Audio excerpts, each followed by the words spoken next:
ఓం మహాగణాధిపతయే నమః. ఓం గురుభ్యో నమః. ఓం శ్రీమాత్రే నమః.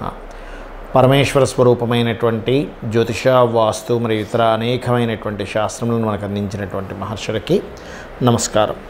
హయగ్రీవ హయగ్రీవ హయగ్రీవేతి యో వదేత్ తస్య నిస్సరతే వాణీ జహ్నుకన్యా ప్రవాహవత్. అరుణాం కరుణాతరంగితాక్షీం ధృతపాశాంకుశపుష్పబాణచాపాం అనిమాదిభిరావృతాం మయూకైః అహమిత్యేవ విభావయే భవానీం. శ్రీమాత్రే నమః. ప్రేక్షకులకి ఆ లలితాంబిక అమ్మవారి యొక్క అనుగ్రహం పరిపూర్ణంగా కలగాలని మనస్ఫూర్తిగా కోరుకుంటూ మనం ఈరోజు చెప్పుకోబోయే టాపిక్ ఏమిటంటే, కుంభరాశిలో శని వక్రగతిలో ఉంటూ మనకి అక్కడి నుంచి 6వ స్థానంలో కుజుడు ఎంటర్ అవుతూ, ప్రజెంట్ అయితే కుంభం నుంచి 5వ స్థానంలో శని ఉన్నాడు, కుజుడు ఉన్నాడు. తన శని వక్రించినందుకు తన యొక్క కాంబినేషన్, తన యొక్క దృష్టి 5-9 యాక్సెస్లో ఉంటూ, దాని తర్వాత అక్టోబర్ 20వ తేదీ నుంచి కుజుడు కర్కాటక రాశిలోకి వస్తాడు. అలా కర్కాటక రాశిలో నీచంలో ఉన్నప్పుడు కుజుడి మీద దృష్టి ఉన్నందుకు అసలు ద్వాదశ లగ్నాల వారు ఏ విషయాల పట్ల జాగ్రత్తగా ఉండాలి, ఏ విషయాల్లో బాగుంటుంది, మరియు అదేవిధంగా ఏ పరిహార మార్గం చేసుకోవాలి, ఈ యొక్క విషయాలు చెప్తుంది నేనైనప్పటికీ కూడా చెప్పిస్తుంది సాక్షాత్ లలిత అమ్మవారిగా భావిస్తూ ఒక్కొక్క లగ్నం గురించి, లగ్నం తెలియని వారి రాశి గురించి తెలుసుకుందాం. కన్యా లగ్నము, కన్యా రాశి. కన్యా లగ్నం వారికి 6వ స్థానంలో శని భగవానుడు ఉంటూ, మనకి దశమంలో ఉన్నటువంటి కుజుడు అక్టోబర్ 20 తర్వాత లాభస్థానంలో, నీచ స్థానంలోకి వచ్చి శని మీద దృష్టి ఉంటుంది. దీనివల్ల ఏమిటి అంటే, ఒకటి కలిగేటువంటి ఫలితాలు, అంటే ఇక్కడ కలిగేటువంటి డ్రాస్టిక్ ఫలితాలు ఏమిటి, దాని తర్వాత వచ్చేటువంటి లాభం ఏమిటి అని చెప్పి చూసుకున్నట్లయితే, ఫస్ట్ ఆఫ్ ఆల్ 6 and 11 అంటే 6, 11 స్థానాల మీద ఫస్ట్ దీని నెగిటివ్ ప్రభావం చూపిస్తుంది. అంటే ఏంటి, ఎవరికైనా అప్పు ఇప్పించడం, అప్పు తీసుకోవడం, అప్పు మూలంగా ఏదో లాభం వస్తుందని ఎక్కడో మనం అప్పు తీసుకొచ్చి పెడితే అది ఇంకొక రకమైనటువంటి ఫలితాలు రావడం వల్ల వాళ్ళతో కొంత గొడవ రావడం, ఇటువంటి ఫలితాలు ఖచ్చితంగా ఇస్తుంది. ఇది అంటే ఒక లాభాన్ని మనం ఎక్స్పెక్ట్ చేసి, ఒక్కోసారి చూడండి ఎవరో ఏదో చెప్తారు, మీకు ₹1,00,000 మీరు కనుక కట్టినట్లయితే నెలకి 20,000 ఇస్తాం, 30,000 ఇస్తాం, 40,000 ఇస్తాం, మనం చూస్తూ ఉంటాం సొసైటీలో. అదేదో వస్తుందని ఎవరికో తెలిసిన వాళ్ళకి ఫ్రెండ్స్లో ఫ్రెండ్ టు ఫ్రెండ్, అంటే ఫ్రెండ్కి ఫ్రెండ్ అయిన వాళ్ళతో ఎవరితోనైనా మనం అట్లాంటివి చేసినప్పుడు దాని ద్వారా ఘర్షణలు వస్తూ ఉంటాయి. కాబట్టి ఆ యొక్క విషయంలో జాగ్రత్తగా ఉండాలి.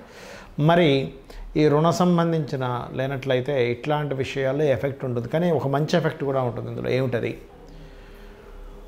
ఒక ఫైట్ అంటే ఒక లైఫ్లో ఒక సంఘటన జరిగినప్పటి నుంచి మనిషి పోరాటంలో ఒక మంచి తారాస్థాయికి చేరుకొని చాలా ధైర్యంగా తయారవుతాడు.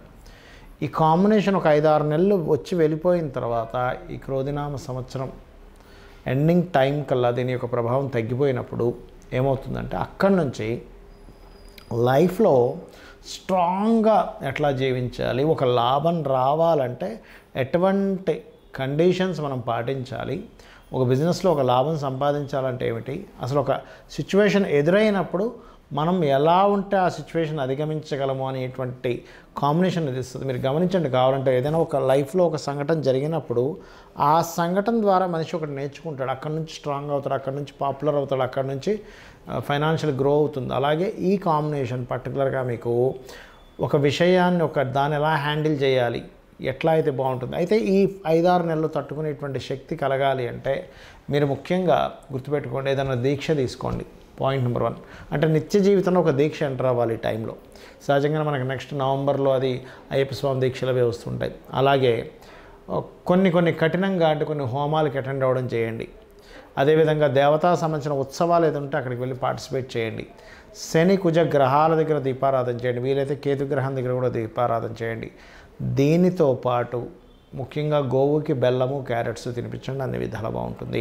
ఈ శని కుజులు పరస్పర వీక్షణ ఇది ఒక 4-5 నెలలు ఉంటుంది. కాంబినేషన్ ఇవన్నీ మనం చెప్పుకున్నాం. అయితే ఈ కాంబినేషన్స్ ఉన్నప్పుడు ఎవరి మీద ఎక్కువ ప్రభావం చూపిస్తుంది, ఇది మోస్ట్ ఇంపార్టెంట్. ఎలా అంటే చూడండి, ఇప్పుడు మనకి చలికాలం వచ్చింది, అందరికీ జలుబేం చేయదు. కొంతమందికి ఏమో ఎక్కువ జలుబు చేస్తే, కొంతమంది నార్మల్గానే ఉంటారు. ఎందుకు, వాళ్ళల్లో ఆ శక్తి ఉంది, తట్టుకునే శక్తి కొంతమందికి ఉంది, కొంతమందికి తట్టుకునే శక్తి లేదు. ఇన్ఫెక్షన్స్ వచ్చినప్పుడు కొంతమందికి వస్తుంది, కొంతమందికి రాదు. అంటే అర్థం ఏమిటంటే, వాళ్ళల్లో ఇన్బిల్ట్గా ఉన్నటువంటి శక్తి ఏదైతే ఉందో అది వాళ్ళని రూల్ చేస్తుంది, అది గుర్తుపెట్టుకోవాలి.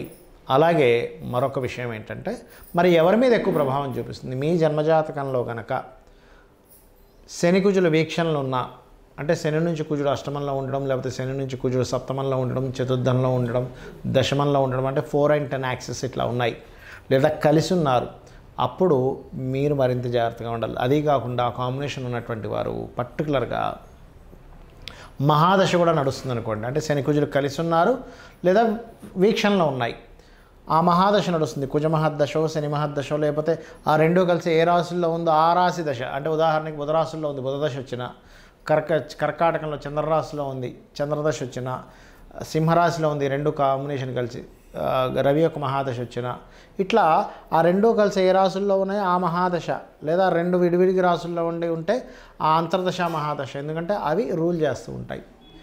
కాబట్టి ఇది గుర్తుపెట్టుకోండి.